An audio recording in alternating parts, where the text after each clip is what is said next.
5,000 वर्षामध्ये ह्या देशात महारामांगांची शाळा कुणीही काढली नव्हती. ती ह्या ज्योतिबाने काढली. ध्याना महात्मा ही पदवी द्यायची नाही तर कुणाला द्यायची? तेव्हा आपणा सर्वांच्या वतीनं ही पदवी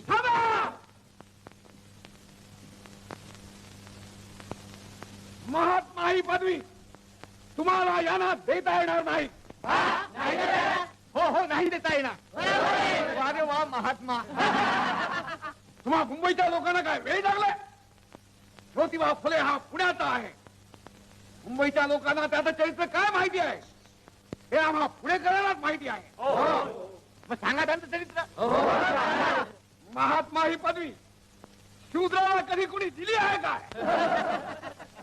बघा आम्ही काय सांगत होतो, त्याला विद्वत्ता नाही, त्याला व्याकरण समजत नाही, त्याला शुद्ध लेखन करत नाही, त्याला तुम्ही महात्मा पदवी देणार. सेवा धर्माचा ब्राह्मणांचा देश करण्यात ज्याचा सारा जन्म गेला तो महात्मा. कशावर तुम्ही असं म्हणता? इंग्रजांच्या बगलबच्च्याला तुम्ही महात्मा ही पदवी देता. कोणता बगलबच्चा?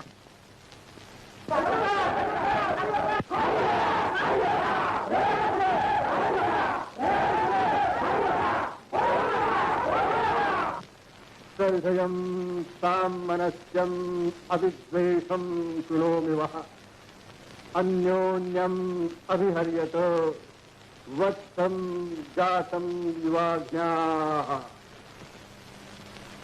माझ्या भावानो आणि बहिणी, तुमच्या चरणावर माझी अनंत लोटांगणी असो. महामोपाध्याय रामदीक्षित यांनी आत्ता जे माझ्याबद्दल सांगितलं ते अक्षरशः खरं आहे.